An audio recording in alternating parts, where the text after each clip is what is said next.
ओम श्री सद्गुरुवे नमः। ओम नमो भगवते वासुदेवाय। अथाष्टमो अध्यायः। गर्भ में परीक्षित की रक्षा, कुंती के द्वारा भगवान की स्तुति और युधिष्ठिर का शोक। सूत जी कहते हैं, इसके बाद पांडव श्री कृष्ण के साथ जलांजलि के इच्छुक मरे हुए स्वजनों का तर्पण करने के लिए स्त्रियों को आगे करके गंगा तट पर गए।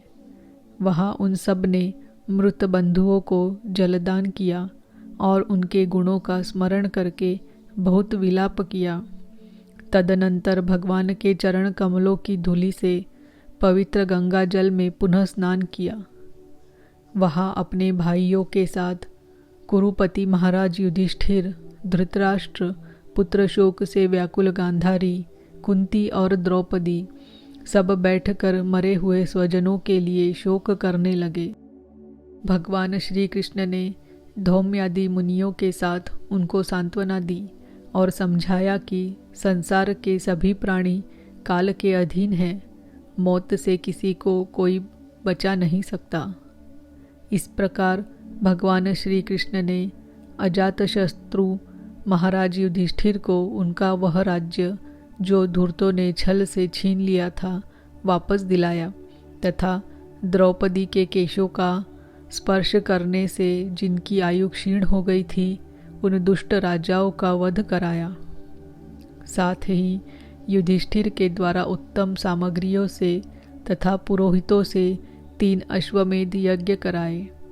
इस प्रकार युधिष्ठिर के पवित्र यश को 100 यज्ञ करने वाले इंद्र के यश की तरह सब और फैला दिया। इसके बाद भगवान श्री कृष्ण ने वहाँ से जाने का विचार किया। उन्होंने इसके लिए पांडवों से विदा ली और व्यास आदि ब्राह्मणों का सत्कार किया। उन लोगों ने भी भगवान का बड़ा ही सम्मान किया। तदनंतर सात्यकी और उद्धव के साथ द्वारका जाने के लिए वे रथ पर सवार हुए। उसी समय उन्होंने देखा कि उत्तरा भय से विभल होकर सामने से दौड़ी चली आ रही है। उत्तरा ने कहा, देवाधिदेव जगदीश्वर, आप महायोगी हैं, आप मेरी रक्षा कीजिए, रक्षा कीजिए। आपके अतिरिक्त इस लोक में मुझे अभय देने वाला और कोई नहीं है, क्योंकि यहाँ सभी परस्पर एक दूसरे की मृत्यु के निमित्त बन रहे हैं। प्रभो, आप सर्वशक्तिमान हैं। यह दहकते हुए लोहे का बाण मेरी ओर दौड़ा आ रहा है। स्वामिन, यह मुझे भले ही जला डाले, परंतु मेरे गर्भ को नष्ट न करे, ऐसी कृपा कीजिए। सूत जी कहते हैं, भक्तवत्सल भगवान श्री कृष्ण उसकी बात सुनते ही जान गए कि अश्वत्थामा ने पांडवों के वंश को निर्बीज करने के लिए ब्रह्मास्त्र का प्रयोग किया है। शौनक जी, उसी समय पांडवों ने भी देखा कि जलते हुए 5 बाण हमारी ओर आ रहे हैं। इसीलिए उन्होंने भी अपने अपने अस्त्र उठा लिए। सर्वशक्तिमान भगवान श्री कृष्ण ने अपने अनन्य प्रेमियों पर, शरणागत भक्तों पर बहुत बड़ी विपत्ति आई जानकर अपने निज अस्त्र सुदर्शन चक्र से उन निज जनों की रक्षा की। योगेश्वर श्री कृष्ण समस्त प्राणियों के हृदय में विराजमान आत्मा है। उन्होंने उत्तरा के गर्भ को पांडवों की वंश परंपरा चलाने के लिए अपनी माया के कवच से ढक दिया। शौनक जी, यद्यपि ब्रह्मास्त्र अमोघ है और उसके निवारण का कोई उपाय भी नहीं है, फिर भी भगवान श्री कृष्ण के तेज के सामने आकर वह शांत हो गया। यह कोई आश्चर्य की बात नहीं समझनी चाहिए, क्योंकि भगवान तो सर्वाश्चर्यमय है। वे ही अपनी निज शक्ति माया से स्वयं अजन्मा होकर भी इस संसार की सृष्टि, रक्षा और संहार करते हैं। जब भगवान श्री कृष्ण जाने लगे, तब ब्रह्मास्त्र की ज्वाला से मुक्त अपने पुत्रों के और द्रौपदी के साथ सती कुंती ने भगवान श्री कृष्ण की इस प्रकार स्तुति की। कुंती ने कहा, आप समस्त जीवों के बाहर और भीतर एक रस स्थित है, फिर भी इंद्रियों और वृत्तियों से देखे नहीं जाते, क्योंकि आप प्रकृति से परे आदि पुरुष परमेश्वर है। मैं आपको नमस्कार करती हूँ। इंद्रियों से जो कुछ जाना जाता है उसकी तह में आप विद्यमान रहते हैं और अपनी ही माया के पर्दे से अपने को ढके रहते हैं। मैं अबोध नारी आप अविनाशी पुरुषोत्तम को भला कैसे जान सकती हूँ।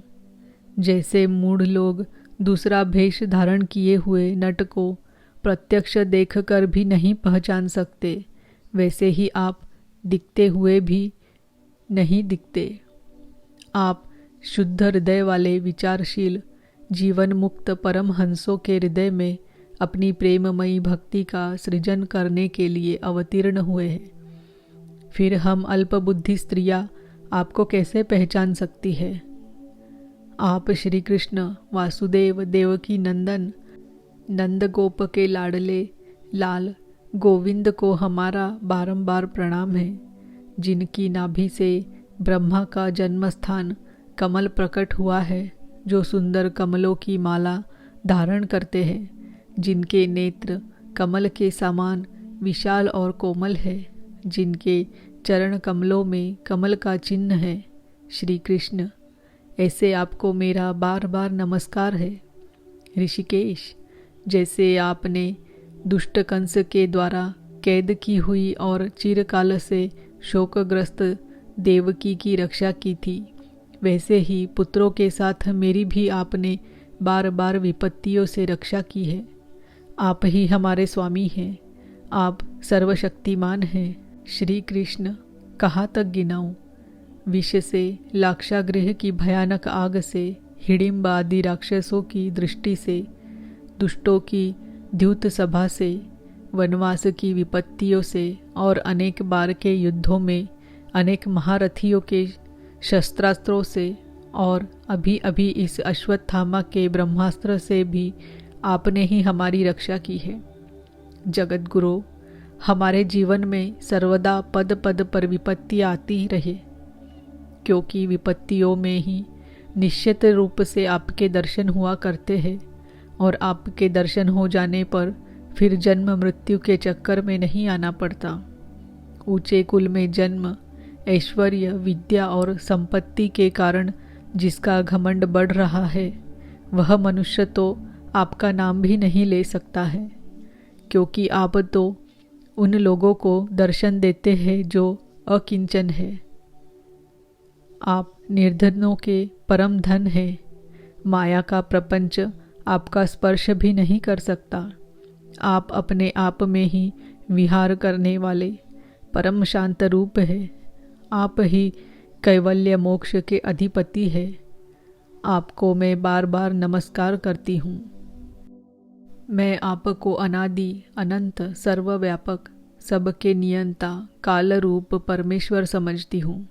संसार के समस्त पदार्थ और प्राणी आपस में टकरा कर विषमता के कारण परस्पर विरुद्ध हो रहे हैं, परंतु आप सब में समान रूप से विचर रहे हैं। भगवान, आप जब मनुष्यों की सी लीला करते हैं, तब आप क्या करना चाहते हैं यह कोई नहीं जानता। आपका कभी कोई न प्रिय है और न अप्रिय। आपके संबंध में लोगों की बुद्धि ही विषम हुआ करती है। आप विश्व के आत्मा हैं, विश्वरूप है।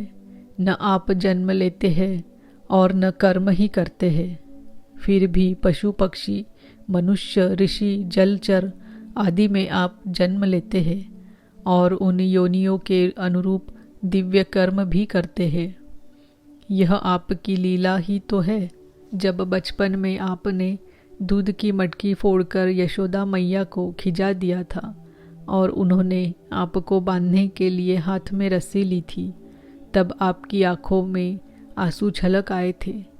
काजल कपोलों पर बह चला था, नेत्र चंचल हो रहे थे और भय की भावना से आपने अपने मुख को नीचे की ओर झुका लिया था। आपकी उस दशा का लीला छवि का ध्यान करके मैं मोहित हो जाती हूँ। भला जिससे भय भी भय मानता है, उसकी यह दशा।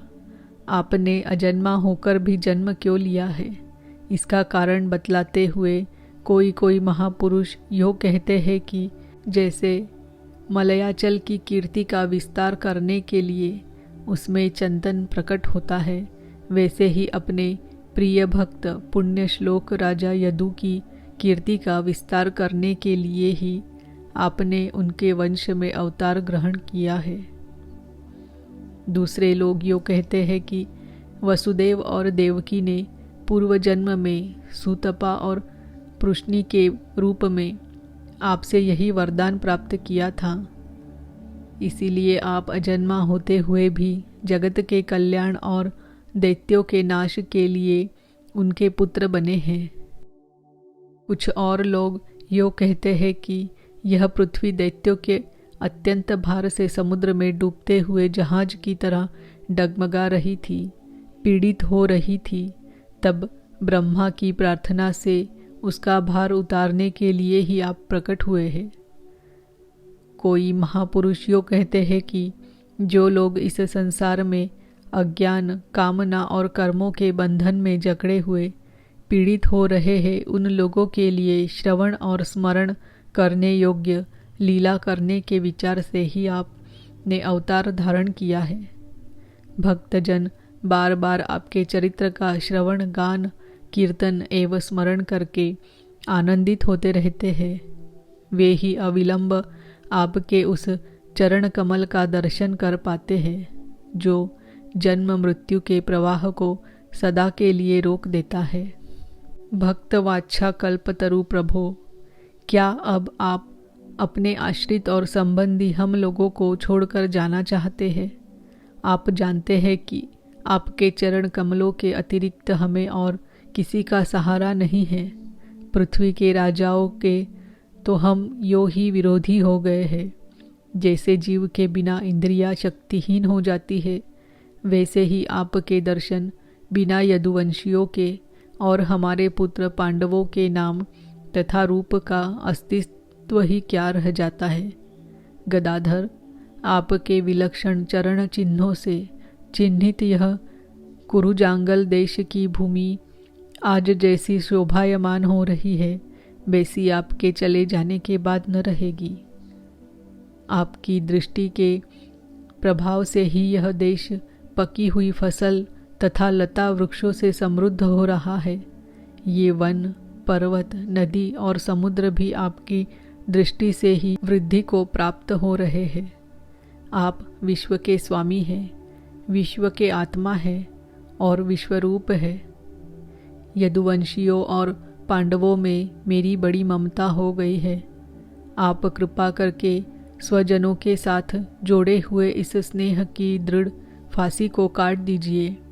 श्री कृष्ण जैसे गंगा की अखंड धारा समुद्र में गिरती रहती है, वैसी ही मेरी बुद्धि किसी दूसरी ओर न जाकर आपसे ही निरंतर प्रेम करती रहे।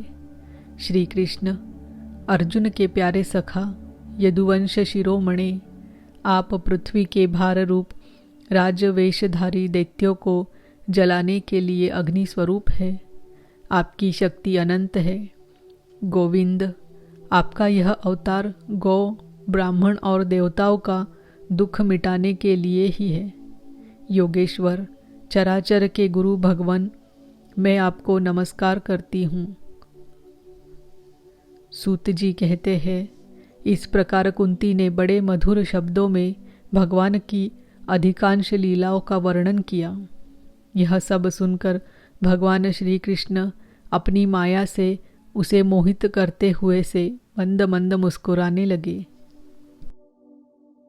उन्होंने कुंती से कह दिया, अच्छा ठीक है, और रथ के सामने से वे हस्तिनापुर लौट आए।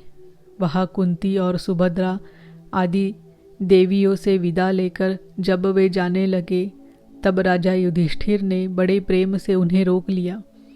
राजा युधिष्ठिर को अपने भाई बंधुओं के मारे जाने का बड़ा शौक हो रहा था। भगवान की लीला का मर्म जानने वाले व्यास आदि महर्षियों ने और स्वयं अद्भुत चरित्र करने वाले भगवान श्री कृष्ण ने भी अनेकों इतिहास कहकर उन्हें समझाने की बहुत चेष्टा की, परंतु उन्हें सांत्वना न मिली, उनका शोक न मिटा। शौनकादि ऋषियों धर्मपुत्र राजा युधिष्ठिर को अपने स्वजनों के वध से बड़ी चिंता हुई।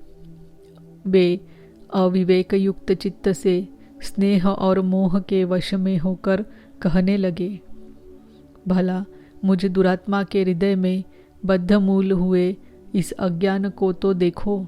मैंने सियार कुत्तों के आहार इस अनात्मा शरीर के लिए अनेक अक्षोहिणी सेना का नाश कर डाला। मैंने बालक ब्राह्मण संबंधी मित्र चाचा ताऊ भाई बंधु और गुरुजनों से द्रोह किया है। करोड़ों बरसों से भी नरक से मेरा छुटकारा नहीं हो सकता। यद्यपि शास्त्र का वचन है कि राजा यदि प्रजा का पालन करने के लिए धर्म युद्ध में शत्रुओं को मारे तो उसे पाप नहीं लगता, फिर भी इससे मुझे संतोष नहीं होता। स्त्रियों के पति और भाई बंधुओं को मारने से उनका मेरे द्वारा यह जो अपराध हुआ है उसका मैं गृहस्थोचित यज्ञ यागादि को के द्वारा मार्जन करने में समर्थ नहीं हूँ। जैसे कीचड़ से गंदला जल स्वच्छ नहीं किया जा सकता, मदिरा से मदिरा की अपवित्रता नहीं मिटाई जा सकती, वैसे ही बहुत से हिंसा बहुल यज्ञों के द्वारा एक भी प्राणी की हत्या का प्रायश्चित्त नहीं किया जा सकता। इति श्रीमद्भागवते महापुराणे पारमहंस्यां संहितायां प्रथमस्कन्धे कुन्ती स्तुतिर्युधिष्ठिरानुतापो नामाष्टमोऽध्यायः। ओम नमो भगवते वासुदेवाय। ओम नमो भगवते वासुदेवाय। ओम नमो भगवते वासुदेवाय।